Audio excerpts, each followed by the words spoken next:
But again, I really thank God for this privilege that I can come back and share God's Word with you this morning. Of course, with the Apollos Project, I just came 2 weeks ago from the Middle East.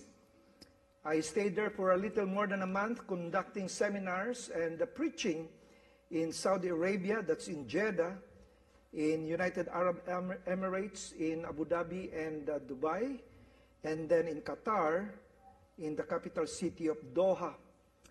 But one unexpected highlight to my trip was when my host in Dubai treated me to watch the live musical Les Miserables with the Filipina phenom Rachel Ango as Fantine. And so that was really a special treat. But I'd like to take this opportunity now to thank those of you who have been praying for me and continuing to support the work of the Apollos Project. All right, so we thank the Lord for the privilege to study God's Word this afternoon. Are you excited to study God's Word? Yes. Praise God that at least there are 10 people here who are excited. As I've been sharing with you in my last 2 sermons, with everything that is happening in the world today, you know, the ongoing wars, the rumors of wars, the recently new theater of war between Pakistan and India, the frequency of earthquakes and the natural disasters all over the world, and of course the moral collapse and degradation of values. Friends, I don't have to convince you that we're living in the last days. Marriages or society is breaking down, marriages are breaking up, immorality is breaking out, criminals are breaking in, the economy is just breaking apart. And so one question a lot of people are asking, is the Lord Jesus Christ coming back soon? And as I've shared with you, there are 3 major signs we need to look at before Jesus Christ returns. There are prophecies regarding the church, prophecies regarding the world, and prophecies regarding Israel. In my 2 previous sermons, we looked at the prophecies regarding the church. But this afternoon, we'll be looking at prophecies regarding the world. You know, our Bible tells us that the world will be what it will be like when Jesus Christ comes again. And Jesus Christ said, as in the days of Noah, it will be like the days of Noah. And so what is it like, the days of Noah? Let's all stand as we read together Matthew 24, 36 to 39. Let's all read this from the same translation. All together, ready, read. So it will be in the coming. For in the days before the flood, people were eating and drinking, marrying and giving in marriage, up to the day Noah entered the ark. And they knew nothing about what would happen until the flood came and took them all away. That is how it will be at the coming of the Son of Man. We have entitled this sermon, As It Was in the Days of Noah. Let's bow our heads. Most gracious God, our loving Heavenly Father, we are thankful that we can gather together this afternoon in this place, that we can worship you in spirit and in truth. And Lord, we ask that your Holy Spirit will break any bondage right now, any disturbance right now, anything that will interfere with the preaching of your word. And so we ask, Heavenly Father, that you clear our minds of anything that is distracting us right now, so that each one of us will truly listen to what your word is saying for us today. Cover us with the precious blood of the Lord Jesus Christ. Cleanse us, convict us, and change us. Through your word, in Jesus' name we pray, and God's people say, amen and amen. You may take your seats.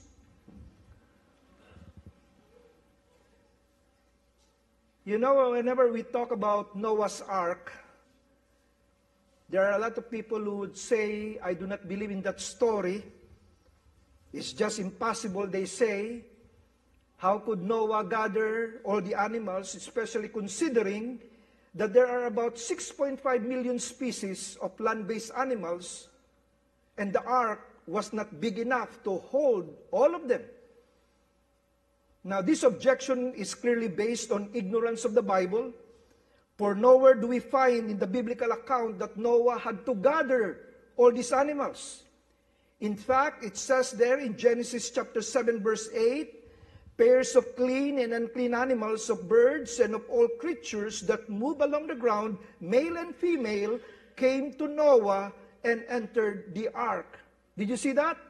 Noah didn't have to gather the animals. They came to him as directed by God and entered the ark. Also in Genesis chapter 6, verse 20, two of every kind of bird, of every kind of animal, and of every kind of creature that moves along the ground will come to you. Again, that thought right there, they will come to you to be kept alive. But now I'd like you to notice the word kind mentioned 3 times throughout this verse. You see, according to the dictionary, kind refers to a class or group of individual objects, people, or animals of the same nature or character, or classified together because they have traits in common. You know what that means? Is that God didn't have to get today's approximately 6.5 million species to fit into the ark. It means that Noah needed only one pair of the canine kind, from which would come all the species of dog, from Chihuahua to the Great Dane. He needed only to bring in one pair of the feline kind, from which would come the domesticated cat to the tiger. So we're not talking about millions, just thousands of animals. And these animals that came to the ark don't have to be full-grown, mature animals. They are just teenage male and female animals. And so there's no problem fitting all of them in these 3-level barge, like ship, that's 510 feet long, 85 feet wide, and 51 feet high.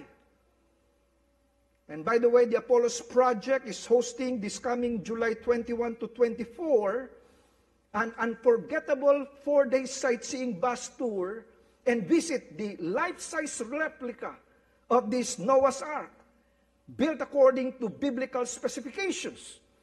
We still have some seats available if you want to join us, July 21 to 24. Please see me after this service. Now, some also argued that the food supply alone to feed all those animals would eat up all the space of the ark. No, friends. Noah and his family don't have to really take care feeding all of them because they just went into hibernation. They just slept throughout this time.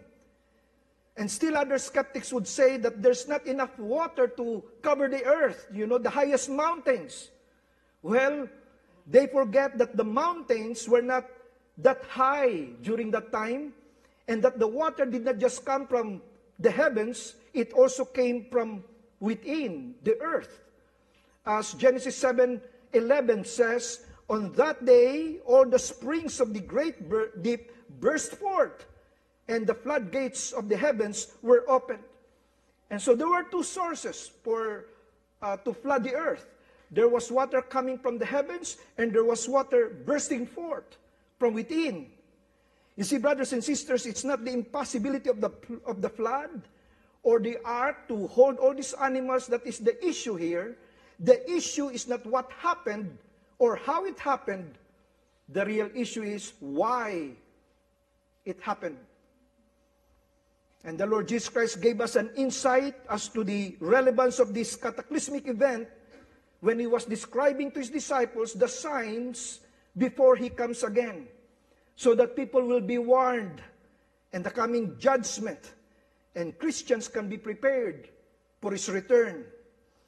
And so in this passage that we have just read, the Lord Jesus Christ talked about the signs before He comes back.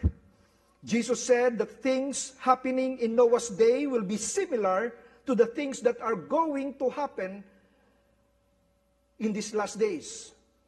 And just like the people during Noah's time, people today are ignorant and indifferent about God's coming judgment.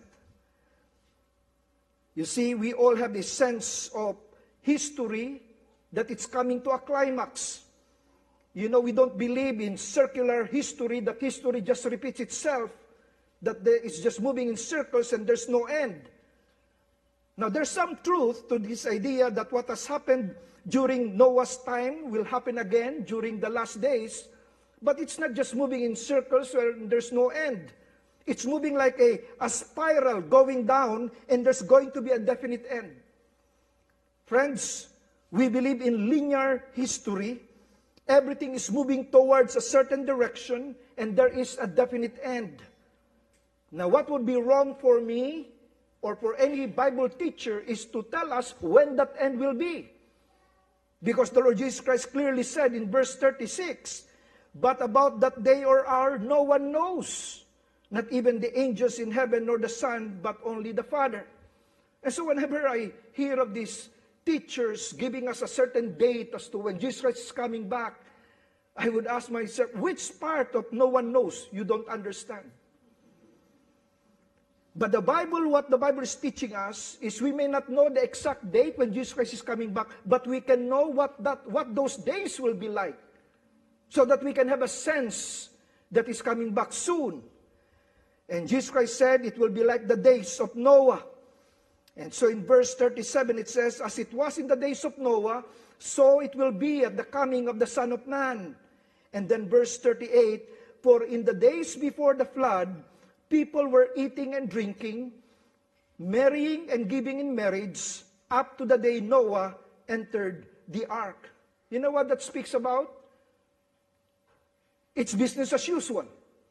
People are just eating and drinking, marrying and giving in marriage. That talks about indifference. They do not care about the future.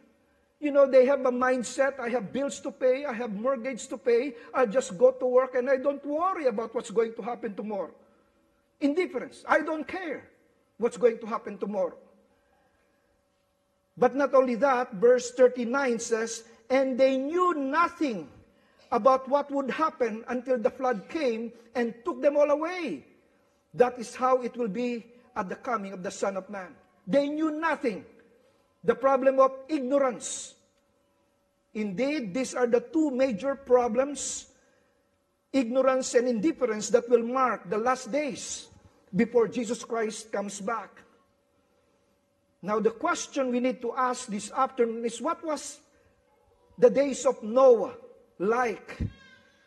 And in order to answer that, we need to go back to the book of Genesis, particularly chapters 4, 5, and 6. And so the rest of the message, I'm going to be selecting some verses from these chapters to show you what the days of Noah were like. And then we're going to apply those days of Noah to our day, and we're going to understand why our age, why this generation is ripe for the second coming of the Lord Jesus Christ.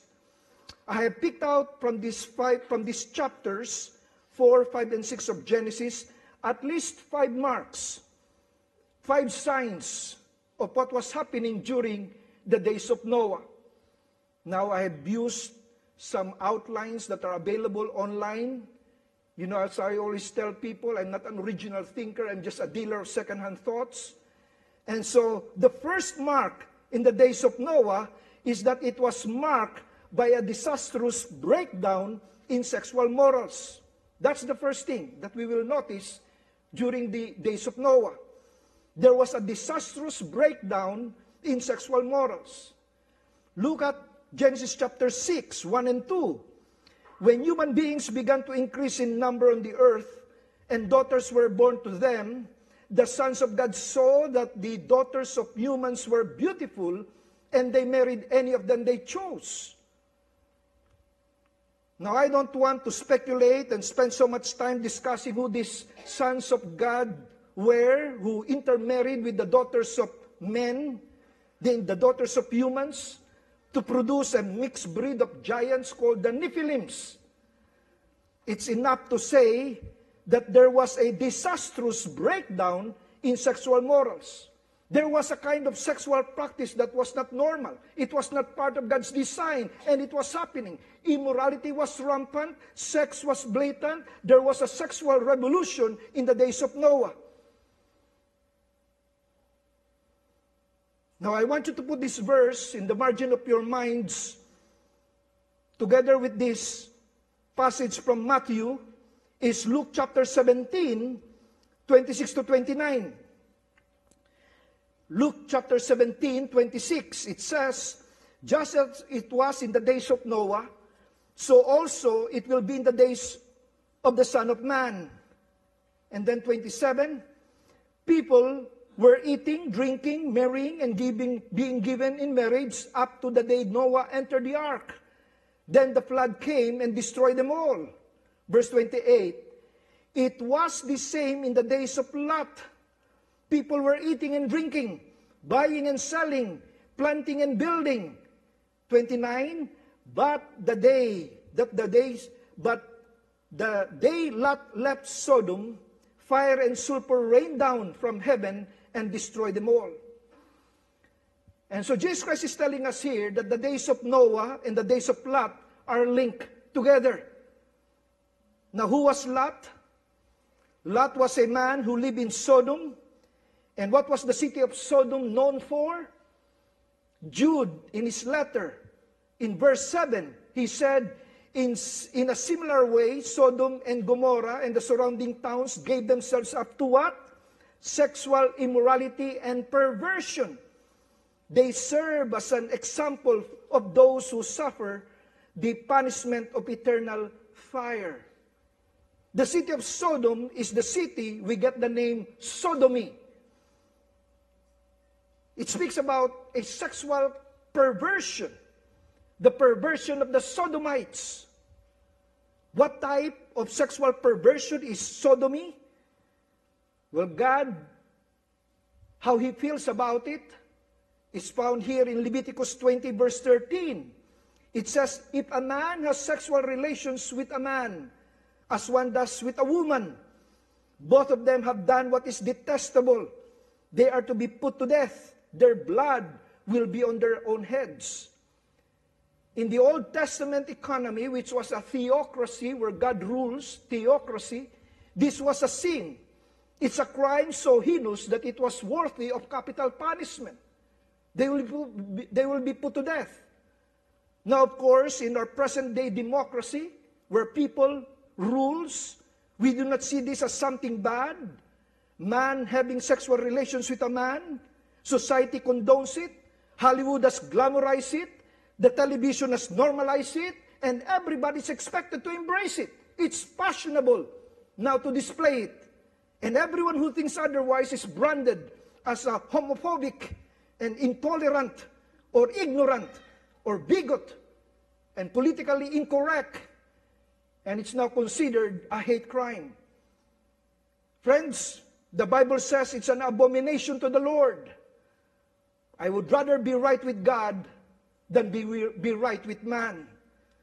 Brothers and sisters, the days of Noah are upon us now. There is a disastrous breakdown in sexual morals. And I tell you, the Lord Jesus Christ is about ready to return. This sign, this mark, is all over our society today. But the number two, in the days of Noah, there was a dramatic breakthrough in scientific progress. A dramatic breakthrough in scientific progress. So not only were the days of Noah days of sexual perversion, it was also days of scientific progress. Great inventions were being made. There was a great advance in knowledge. Now, you may not have thought that the days of Noah were days of scientific progress, but the days of Noah had reached a zenith of knowledge and achievement. For example, they had great cities. Genesis chapter 4, verse 17 says, Cain made love to his wife, and she became pregnant and gave birth to Enoch. Cain was then building a what? A city. And he named it after his son Enoch. He did not just build a village, but here is a metropolitan city teeming with life. There was industrial revolution during this time. Genesis chapter 4, verse 22 says, Zillah also had a son, Tubal-Cain, who forged all kinds of tools out of bronze and iron. Tubal-Cain's sister was Naamah. The Industrial Revolution, they were into metallurgy.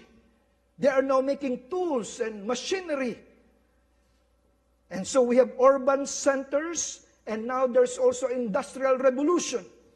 Man who had been driven from paradise because of his sin is now trying to create an artificial paradise. It's a technological paradise. If you think that these were days without scientific progress, I mean, friends, think for a moment how God instructed Noah to build that ark. That was an engineering miracle. They've never seen rain during that time. It was all the same weather all throughout the earth. And yet this was a ship 510 feet long, longer than a football field, 85 feet wide, and 51 feet. That's about 3 stories high of a building. Oceanographers now tell us, sailors tell us, that it was built to about the same proportion and size of many modern ocean-going liners. That boat had to be built. It had to be built with specifications, engineering strong enough to withstand the greatest storm ever recorded in human history. And that ship went through all of that perfect storm. It was a day of technological advance. And if you compare it to our day, well, in our lifetime, we've seen men walk on the moon and space travel. We're now tinkering with genetic engineering, and that hold all sorts of awesome and frightening possibilities as scientists are now trying to alter and manipulate man's gene pool. Now we have nanotechnology, where scientists are now able to take a mini computer, inject it under your skin, and so you can now have an onboard computer that can do so many things. And then there's AI, artificial intelligence.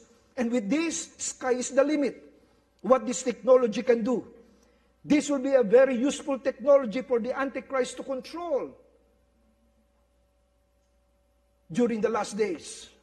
The days of Noah were days of scientific progress. The days of Noah are here again. Number 3, during the days of Noah, there was a devilish breakout of secular philosophy. There was a devilish breakout of secular philosophy. Genesis chapter 6, verse 5 and 6, it says, The Lord saw how great the wickedness of the human race had become on the earth, and that every inclination of the thoughts of the human heart was only evil all the time. The Lord regretted that he had made human beings on the earth, and his heart was deeply troubled. Now look at that word, inclination. In another translation, it's using the word imagination. Every imagination of the thoughts of the human heart. Now that comes from a Hebrew word that as its root means to fashion, to mold, like a potter molding clay. And that's why Dr. John Phillips said, you can look at this verse and read it this way. What they were doing was molding society into their form.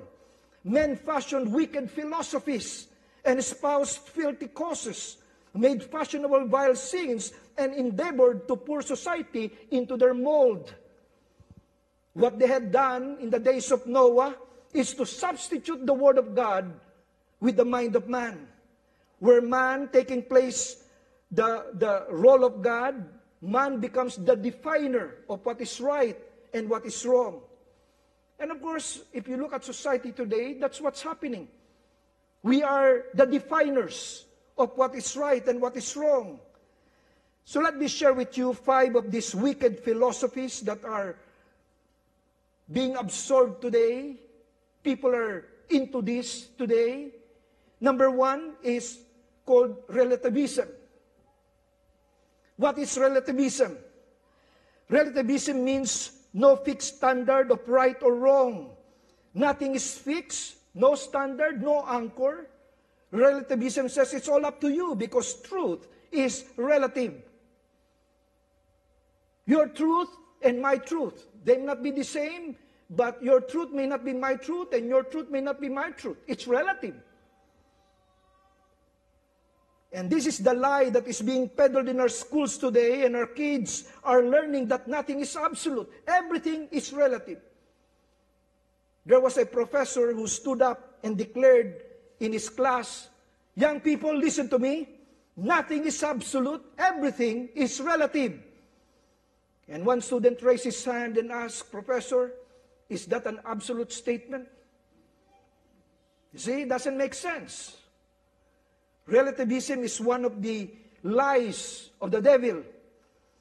If it's not relativism, people are substituting the truth of God's word with subjectivism. What is subjectivism? It is based on feelings. What you feel, if it feels good, then it must be right. Feelings becomes the basis of what is right and what is wrong. And so now we have a generation experimenting on drugs. They experiment on sex, liquor, and nicotine because they need to know for themselves if it is right or wrong. They don't just take God's word for it. They need to feel it for themselves. And how many young people have ruined their lives through experimentation when God already said in His word, that's not right. But no people, young people today, we have to know it ourselves. We need to feel it ourselves. And that is what will determine what is right and what is wrong. A young woman approached her pastor and said to her pastor, oh pastor, I love this man. This man makes me feel so good. I cannot live life without this man. I want to marry this man. And the pastor said, really? But that man is married. Oh, it's okay, pastor. He's going to divorce his wife. You see, what defines what is right and wrong is if it feels good, it must be right. Another substitute for the truth of God is rationalism. Rationalism just brings in the human mind into it. The ultimate arbiter or determining right or wrong is the human mind. We worship at the shrine of our intellect. But the problem here, friends, is that our finite mind, our 3-pound brain, cannot search out the infinite mind of God. And that's why the Bible says we are to walk by faith and not by sight. Why? Because if you just walk by sight, you are just relying on your 3-pound brain, what your mind can understand. And there are things we cannot understand. And that's why we are to walk by faith. And so in rationalism, if it makes sense, then it must be right. What our 3-pound brain can absorb, can understand, that's the determiner of what is right and what is wrong. Another lie of the enemy to determine the truth is pragmatism. What is pragmatism? You know, pragmatism doesn't even bother to ask, is it right or is it wrong? They don't even ask that question. The only question with pragmatism is, does it work? If it works, then it must be right. And so your boss will tell you, I don't care what methods you apply, just as long as you reach your quota. If you make your quota, I don't care how you do it. That's pragmatism. As long as you reach your quota, that makes it right. And lastly, friends, the most dangerous, wicked philosophy that we have today is postmodernism. In postmodernism, it has given up the struggle to prove anything is right or wrong. A postmodernist doesn't even believe that there is such a thing as truth. A postmodernist would say, it doesn't really matter because there's no such thing as truth. It has given up the idea of right and wrong. And so what the devil has done, listen friends, what the devil has done through our society, through our schools, through Hollywood and the internet and the morality by majority, Satan has exposed our children to all these lies, so instead of listening to the truth of God's Word, they now subscribe to relativism, subjectivism, rationalism, pragmatism, or worse, post-modernism. And that's why parents, those of you who are parents with young kids, it's going to be difficult raising your children unless you get them to believe that the Bible is inerrant. It is inspired. It is the Word of God. If somehow you can convince your children to just obey it because God says so. You don't watch pornography. Why? Because God says so. You don't have sex outside marriage. Why? Because God says so. You don't abort your baby. Why? Because God says so.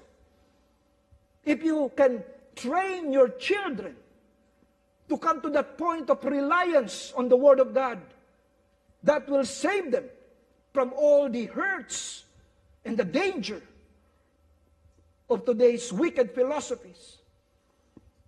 And that's why we start with dedicating our children, and this afternoon we'll be dedicating the daughter of Gerard and Persia. We'll be doing that after the service. It all starts there, when you dedicate your children to the Lord. Friends, the devil does not want a society that has fixed standard of truth. What were the days of Noah like? There were days of sexual perversion, scientific progress, and secular philosophy. And our days are so much like the days of Noah. But the number 4, the days of Noah, also there was a dangerous breakup of social fabric. A dangerous breakup of social fabric. So not only were the days of Noah days of sexual perversion and scientific progress and secular philosophy, it was also days of social plagues. Days of social plagues. Notice in Genesis chapter 6, 11 to 13. Now the earth was corrupt in God's sight and was full of violence. God saw how corrupt the earth had become, for all the people on earth had corrupted their ways. And then it says, so God said to Noah, I'm going to put an end to all the people, for the earth is filled with violence. Because of them, I am surely going to destroy both of them and the earth. You see, the days of Noah were days of great violence. Isn't that the same as our world today? We live in a day of violence. We have to lock our doors every night before we go to sleep. We watch out when we drive because there's road rage out there. People can go crazy while driving. Our children are given violent toys to play with. Have you seen the video games our children are playing with today? It's filled with violence, with the splattering of blood. It desensitizes them. You know, when blood comes out, it conditions their mind. It's okay. You cannot open the newspaper today without reading about violence and death and social degradation. These things are daily occurrences. Our people today are filled with violence and spirit of vengeance, revenge, like never before. And this is the same thing is true in the days of Noah. Look at Genesis chapter 4, verse 23. It says, Lamech said to his wives, this is the first polygamist. He had 2 wives, Ada and Zillah. Listen to me, wives of Lamech, hear my words. I have killed a man for wounding me, a young man for injuring me. You know what he's saying here? I got into a fight, he wounded me, but I killed him. And then he said, continuing in that verse, if Cain shall be avenged 7-fold, truly Lamech 70 and 7-fold. So here was a man who's eaten up with the spirit of revenge. He was just filled with vengeance. He was an angry man. There was a anger management problem. The days of Noah is the same as the days we are in, filled with spirit of violence and revenge. Did you know that since 1960, the year that I was born, there has been 560% increase, 560% increase in violent crimes. I mean, we have been told that schools don't need prayers. And you know what's the result? Now, police cars have to station themselves just outside the schoolyard. We've been taught that we don't need the Ten Commandments. And so they remove the Ten Commandments from the walls of their school. Instead of giving commandments, they now give condoms to their teenage students. We've reared our generation of young people with refined intellects but rebellious spirits. We teach them how to make a living but not how to live. And since 1990, there has been 200% increase in teen suicide. And now, we have made medical assistance in death. The fourth cause of death in Canada today is euthanasia, where people can be legally be assisted in dying. They just commit suicide. Talking about social plagues, what were the days of Noah like? It was days of social plagues. And friends, here's the fifth and last one. The days of Noah was marked by divine breaking of sudden judgment. There was a divine breaking of sudden judgment. Genesis chapter 6 verse 3, it says, "Then the Lord said, My spirit will not contend with humans forever, for they are mortal. Their days will be 120 years. What does that mean? That means that God had been striving with them, that God had been warning them, that God had been trying to communicate to them, warn them for 120 years. But their hearts were hard. They would not listen to God's judgment, coming judgment. And brothers and sisters, we are standing on the brink of judgment. We have been chloroformed with a false religion. People today have amused themselves in the face of judgment. People are indifferent to what's going to happen in the future. They do not care. They're ignorant. But friends, God cannot be mocked. In Genesis 6:13, God said to Noah, I am going to put an end to all people, for the earth is filled with violence because of them. I am surely going to destroy both them and the earth. That means, friends, before God gave the judgment, there was a warning. Before the justice of God, there is the mercy of God. God will never apply justice without mercy first. And Noah was a preacher of the word. He preached for 120 years. Peter calls him a preacher of righteousness. He was not only a boat builder, he was a preacher of righteousness. And can you imagine preaching for 120 years? How many converts? His wife, his 3 sons, and then their wives. 7 people in 120 years. Can you imagine laboring in that kind of ministry for 120 years with 7 converts? You can just imagine how callous the hearts of people were during that time. They do not care to what Noah was preaching about. You know, you're just a fundamentalist. You're a sensationalist. You're a bigot. And that generation have been warned. But friends, compare it to our generation. Never has there been a generation like ours that has heard more Bible preaching than our generation, and never has there been a generation that has rejected the warning than ours. I tell you, it's ripe for the second coming of the Lord Jesus Christ. God has already sent His warning, but people's hearts were hard. They don't want to listen to that. They just want to focus on their convenience. That's the mindset of people today. I want my own comfort.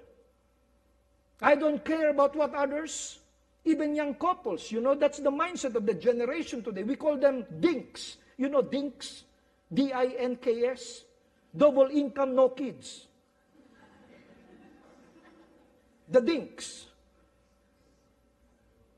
They don't want to have children yet. They just want to enjoy life. Until you're about 33, 34, 35, maybe this is the time. And now, you cannot have kids.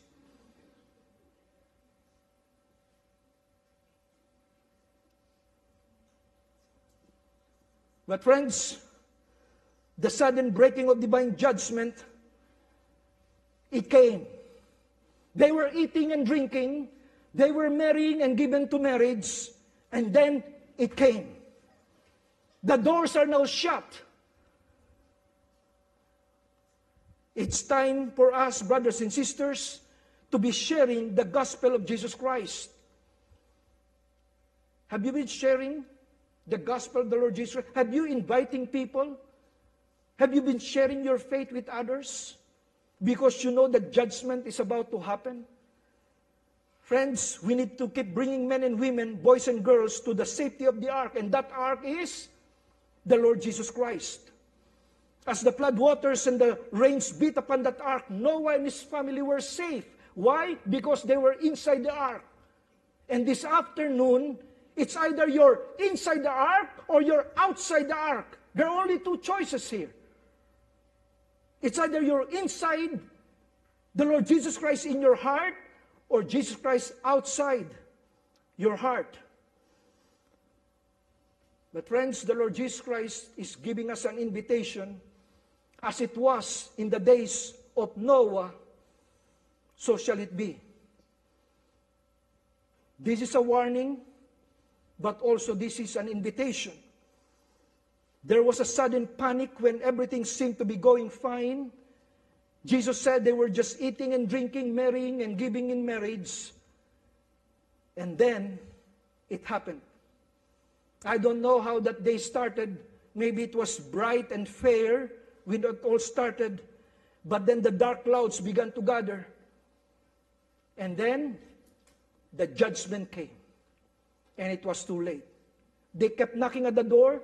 The door was already shut. God's grace has ended. And now God's judgment has come. Brothers and sisters, you may be here this afternoon, and you don't know in your heart of hearts that if you die today, that you're going to heaven. If you are honest enough, do you know where you're going if you die today?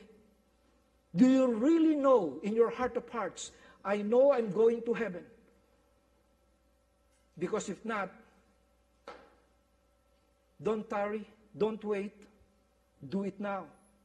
Because God's judgment is almost ready. Let me close with this poetry, and I'd like to ask the worship team to join me here. I dreamed that the great judgment morning had dawned, and the trumpet had blown. I dreamed that the nations had gathered to judgment before the white throne.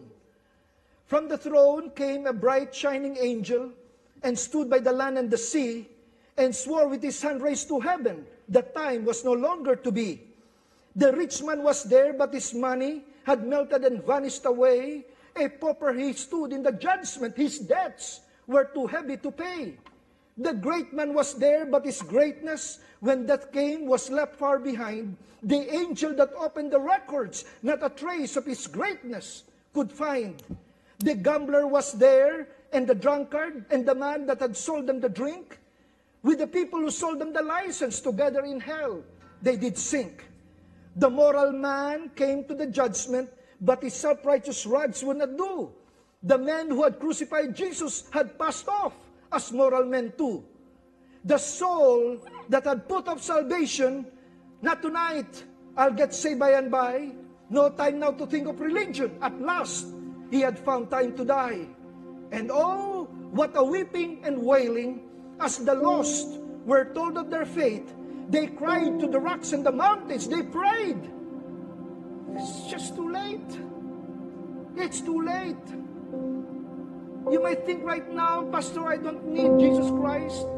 I don't need anything about this stuff. I just want to enjoy my life now. I tell you, when that day comes, and it can be tonight, when you have just a sudden heart attack, when you just have that sudden accident, you might think you're young and you're strong and all your vitals are good, but accidents do happen. Friends, this message is a warning, but it's also an invitation. And so what we'll do right now is we're going to sing with the worship team. The Lord Jesus Christ is almost ready. The question is, are you ready for my coming? I'd like for you to respond in 2 or 3 ways. Maybe you'd like to come up here during the singing because you want to receive the Lord Jesus Christ. Maybe this is the first time it made clear to you, it made sense to you that you need to surrender your life now. Yes, you've been coming to church, but that is just churchianity. That is not Christianity. Coming to church doesn't save you. It's having a personal relationship with Jesus Christ. Remember what he said, what he warned in Matthew 7:22. On that day, many will say to me, Lord, did we not prophesy in your name? Did we not cast out demons in your name and perform miracles in your name? I mean, no question, these people must be Christians. Can you imagine casting out demons, performing miracles, and yet what did Jesus Christ say? I never knew you. Depart from me, you evildoers. It's not enough to come to church. You need to have a personal, vibrant relationship with the Lord Jesus Christ. Maybe you're coming forward because you have somebody in mind and you want to commit that person this afternoon. Lord, this person doesn't know you. Maybe he's a relative. Maybe she's an office mate. Maybe she's somebody in your neighborhood or your circle of influence. Just come up here and stand in behalf of this person and pray that God will use you so that that person can hear the gospel. Or maybe you just want to stand here because you want to dedicate or rededicate your life to the Lord. Maybe you've lost your touch. That burden for the lost is no longer there. There was a time when you would share the gospel with people around you, but now you don't even care. And you just want to rededicate your life to the Lord and say to the Lord, Lord, give me that compassion so that I can truly share your word with others.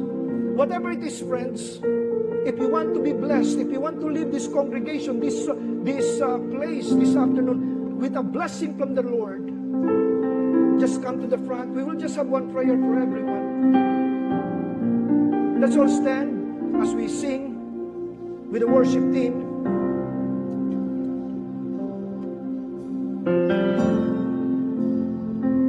And as we sing this, just come to the front and we will be praying for God's anointing and God's strength and God's hand of favor to be upon you.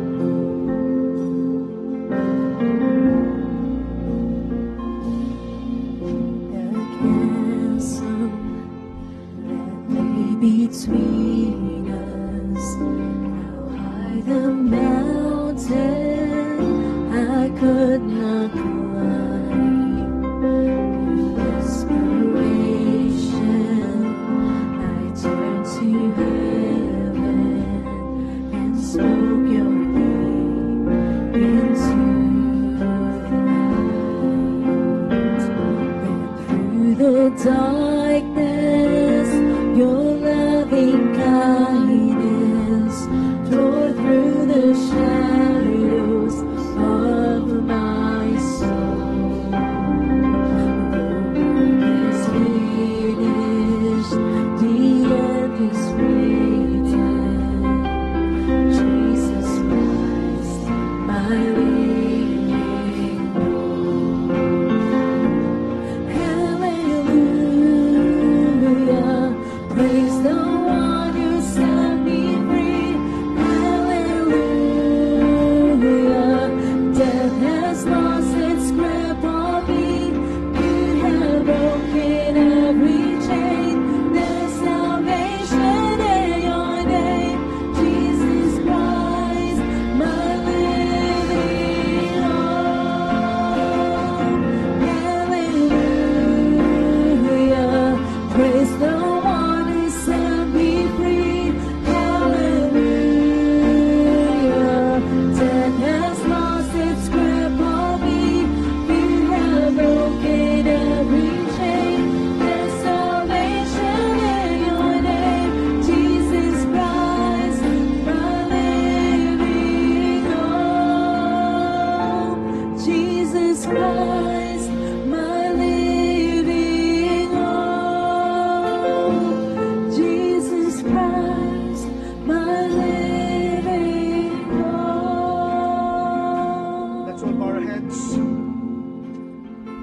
We'll start with a prayer of acceptance. If you're right here, right now, and you want to receive the Lord Jesus Christ, just pray with me out loud. Even though you're here, maybe you already received the Lord Jesus Christ years ago, just repeat these words again. It's not the power of the words that you're going to speak, it's the intention of your heart. If you really mean these words, God is here and God will answer your prayer. Come on, raise your hands to the heavens and say, Heavenly Father, Lord, I ask for your forgiveness. You know all my sins, everything I have done, everything I have said, everything that displeased you. And so, Lord, right now, right here, I ask for forgiveness. I thank you for sending your Son, the Lord Jesus Christ, to die for all my sins. Lord Jesus, I confess with my mouth that you are Lord, and I believe in my heart that you were raised from the dead. And now, I submit myself to you. You are my Lord, you are my Savior, you are my Master, you are my King. Thank you, Heavenly Father, that you heard this prayer. Now I'd like to pray for those who came to the front. Maybe you're here representing somebody. Maybe that somebody's a relative, a friend who doesn't know the Lord, and the Lord just gave you that burden to pray for this person right now. Lord, we pray, whoever this person is, Lord, we put his name right now before you. And Holy Spirit, we ask that you will move in his and her heart, that even right now as we pray, Lord, he or she will sense your presence. He or she will sense your power and your conviction.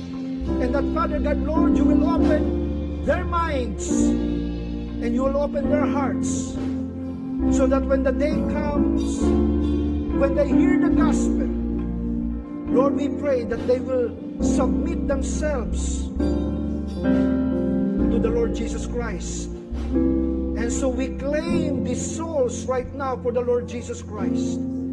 We claim the souls of these relatives. We claim the souls of these office mates and these classmates and these friends. We claim their souls right now for the Lord Jesus Christ. Maybe there are people here who came to the front and you just want to rededicate your life. Maybe you've been coming to this church regularly, but you've lost the passion. You've lost the compassion for the lost.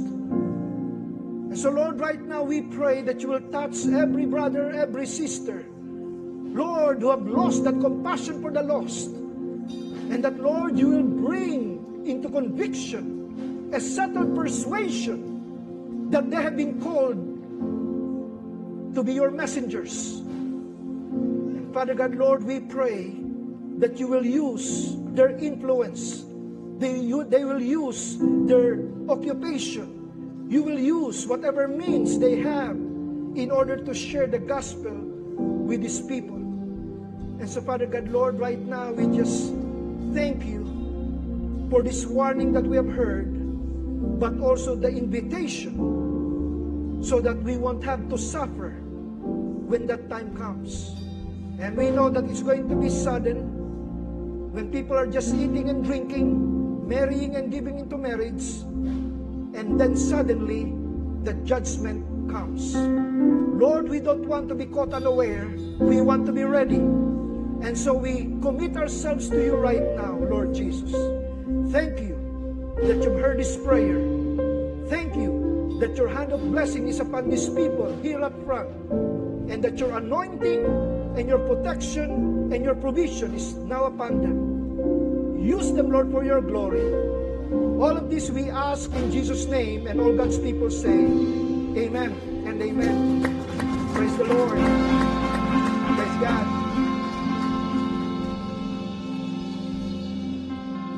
So let's again raise our hands to the Lord. Let's receive this blessing. The Lord will bless you and keep you. The Lord will not sleep nor slumber, but will be your constant guide and protection to win every battle, overcome whatever obstacle, and destroy every stronghold that hinders the advance of the work of God through you, in you, and for you. The Lord will make His face to shine upon you and be gracious unto you. The Lord will lift up His countenance upon you and give you peace. He shall preserve you from all evil. The Lord shall preserve your going out and your coming in. You are now blessed coming in and blessed going out. Go in the strength of God with the love of the Lord Jesus, and the anointing power of the Holy Spirit is now upon you. In Jesus' name we pray, and all God's people say, Amen and amen. Praise the Lord. Praise God.